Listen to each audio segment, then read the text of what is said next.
El tema que vamos a trabajar el día de hoy son ciclos biogeoquímicos, los cuales son procesos importantes que nosotros encontramos en nuestro ambiente para poder intercambiar diferentes tipos de gases o compuestos que se encuentran en nuestra naturaleza.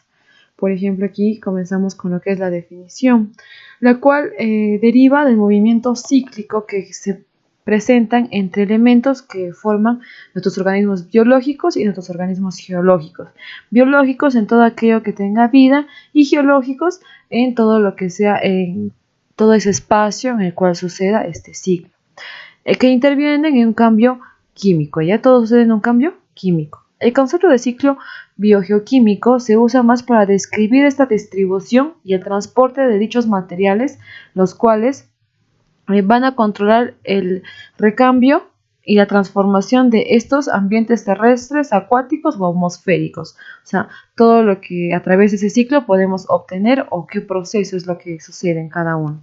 Tenemos aquí el primero, que es el ciclo del agua. Este de aquí, vamos a comenzar hablando sobre el agua. Existe en la Tierra en tres estados diferentes. Uno que es el sólido, en el cual podemos encontrar en el hielo o la nieve. Otro es en estado líquido, que el cual podemos encontrar en océanos, ríos, también en nube y en lluvia en forma de precipitación. Y aparte también tenemos lo que es en estado gaseoso, que viene a ser por gas, que podemos observar en el vapor de agua. ¿Ya? Generalmente lo que está en bastante cambio, movimiento, vamos a hablar que es la lluvia, ¿no? El cual es un agua que se encuentra en la superficie de los diferentes ambientes en los cuales podemos observar a este compuesto y que a veces están en un proceso de evaporación por el mismo calor, la radiación que tenemos aquí en nuestro planeta, entonces va a llegar a evaporarse, ¿ya? Después de eso, cuando hablamos de la lluvia, también hablamos que estas precipitaciones no siempre van a llegar a un ambiente o a un espacio donde haya más agua, sino también a veces al suelo mismo. Y también van a ser absorbidos, filtrados y después de un tiempo nuevamente segregados a ciertas superficies o también van a llegar a evaporarse. ¿Ya? Muy bien. Todo esto va a ser diferentes procesos, sin embargo, la cantidad total de agua en nuestro planeta nunca va a cambiar. Capaz va a variar al estado en el cual se encuentre, si es estado líquido, sólido, gaseoso, pero la cantidad siempre va a ser constante.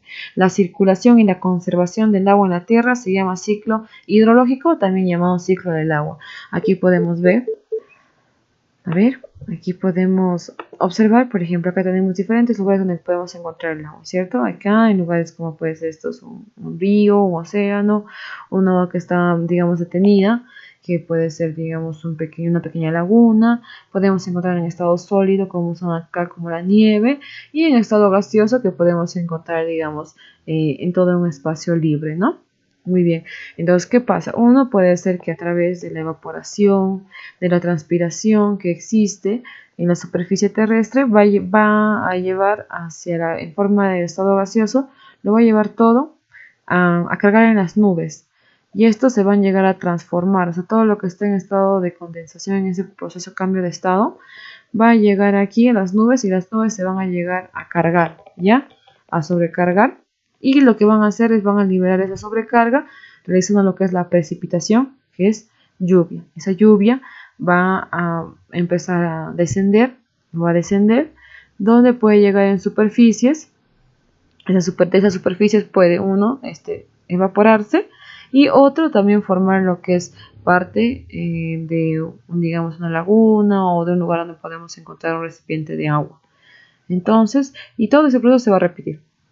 Entonces, digamos, acá ya hubo precipitación, se ha almacenado y después nuevamente va a haber radiación solar y nuevamente el agua va a llegar a evaporarse, va a haber transpiración, va a haber sublimación y se va a cargar nuevamente las nubes. Las nubes nuevamente la van a tener esta agua y van a tener que librar por medio de la precipitación y así el ciclo va a repetirse de forma constante. Muy bien, tenemos el otro que es el ciclo de carbono.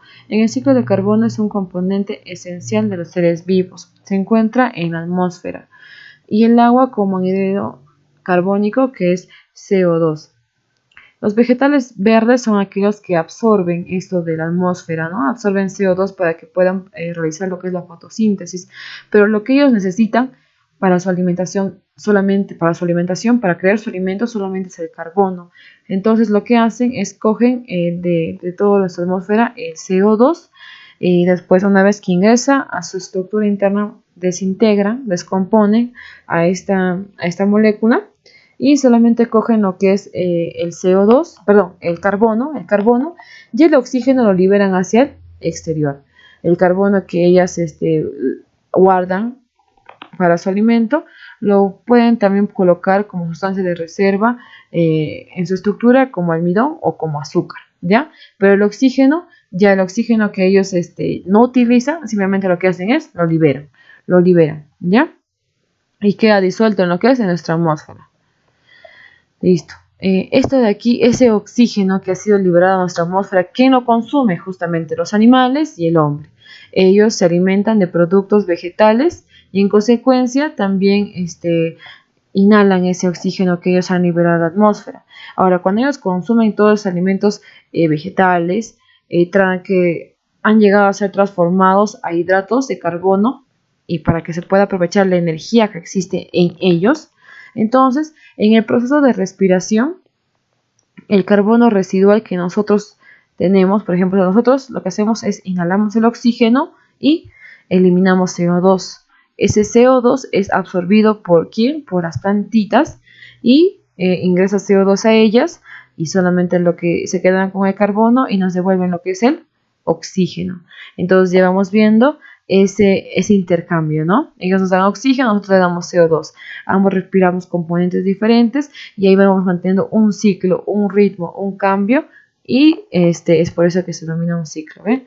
Aquí tenemos, por ejemplo, lo que son las plantitas, estas de aquí que pueden realizar fotosíntesis, que necesitan el CO2 de nuestro ambiente, necesitan la luz solar y otros organismos que ellos van a descomponer en su producción de su alimento. Entonces, ellos realizan eso y al tomar el CO2 se quedan solamente con el carbono y liberan el oxígeno. ¿Y el oxígeno quién lo consume? Pues nosotros, ¿no? Los animales o las plantas también a través de su respiración. Y después, cuando nosotros respiramos, ¿qué eliminamos? ¿Eliminamos qué? Oxígeno. No, perdón, eliminamos CO2, disculpen, eliminamos CO2. Entonces nosotros liberamos CO2 y ese CO2 sirve aquí a las plantitas. Las plantitas nos dan oxígeno y nosotros damos CO2. Muy bien. Ahora también vamos a encontrar que no solamente nosotros somos los únicos que van a reponer ese CO2 que ha sido consumido por los vegetales, por las plantas, lo que realizan alimentación autótrofa, sino que también hay otros, digamos, elementos que producen CO2, como puede ser la emisión de vehículos y fábricas, ¿no? Entonces, muy bien, ¿qué sucede aquí? Que cuando ya este es un ciclo natural, ¿ya? Pero cuando hay un exceso de CO2 ya viene a ser perjudicial, va a iniciar a maltratar lo que es nuestra capa de ozono y va a haber ciertas alteraciones en el equilibrio ecológico de nuestro ambiente, ¿ya? El siguiente es el ciclo de nitrógeno. En la atmósfera más o menos encontramos un porcentaje de 70% de gas de nitrógeno que está disperso. Pero ni las plantas ni los animales podemos consumirlo de forma directa o absorberlo de forma directa. Por lo tanto, esto es aprovechado principalmente ¿por quién? Por las bacterias. Esas bacterias van a fijar o van a capturar todo el nitrógeno atmosférico y lo van a transformar en lo que son nitratos. Estos nitratos ya son compuestos químicos que van a ser aprovechados ¿por quién? Por los vegetales primeramente. ¿Para qué? Para que ellos puedan elaborar proteínas, vitaminas y otras moléculas orgánicas en su estructura. Luego de esto, los organismos vegetales, animales que mueren son descompuestos rápidamente por microorganismos como pueden ser las bacterias o también los hongos y van a dar origen a otros compuestos químicos como es el amoníaco que luego pasa a nuestra atmósfera y es aprovechado nuevamente ¿por quiénes? Por los vegetales. Muy bien, aquí podemos ver por ejemplo que todo ese nitrógeno, no va a ser absorbido por las plantas ni por los animales de forma directa. Entonces, ¿por quién va a ser primeramente? Por las bacterias. Ellas los van a transformar ¿en qué? En nitratos, ¿ya? En nitratos. Entonces, ese nitrato va a ser entregada o va a ser utilizada ¿por quién? Por las plantitas, ¿ve? Las plantitas van a utilizar este recurso. Entonces, al utilizar las plantitas de recurso, esta plantita, ¿a quién sirve de alimento? A los animales. Muy bien, a los animales, exacto. A los animales. ¿Y quién se come, digamos, en algunas plantitas o animales? Los seres humanos. Entonces, tanto los animales como los seres humanos vamos a ser beneficiados por este compuesto para poder, de acuerdo a los requerimientos que tenemos en nuestro organismo. Después de eso nosotros vamos a llegar digamos, a morir, ¿no?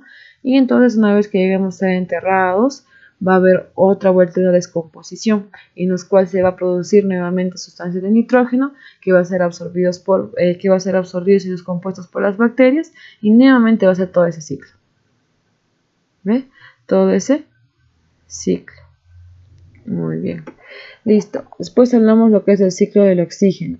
En este de aquí, último ciclo, hablamos que el oxígeno es un elemento químico más abundante en los seres vivos, ¿ya? El oxígeno es el más abundante en los seres vivos. Podemos encontrarlos bajo la forma de agua, también como oxígeno molecular, o también lo encontramos, por ejemplo, en el compuesto del CO2, del dióxido de carbono. El oxígeno es producido por los individuos fotosintéticos, ¿no? Que hablamos que capturan el CO2, se quedan con el carbono y liberan el oxígeno, donde el agua es el donador de electrones para la reducción del CO2. Para llevar esto a cabo es necesaria la clorofila. O sea, aquí vemos, acá nos dice quién produce lo que es el oxígeno, quién es el que produce las plantitas, a través de qué proceso, de fotosíntesis. Muy bien, ¿qué sucede dentro de la fotosíntesis? Ellos hacen ingresar lo que es el dióxido de carbono a su interior, y ellos con lo que es con el agua que ingresa también por sus raíces de la planta, que es necesaria para su fotosíntesis, desintegran a esta molécula de CO2, y entonces se separan y solamente se quedan con el carbono, que es lo que necesitan, y liberan oxígeno para que sea absorbido por los diferentes, o para que sea utilizado por los diferentes tipos de animales, ¿no? Tanto puede ser en el campo de los que son acuáticos, como también a los que son terrestres. Muy bien, entonces ese ciclo se produce, ¿no? Listo. Muy bien, eso sería todo por la clase de hoy, chicos. Cuídense.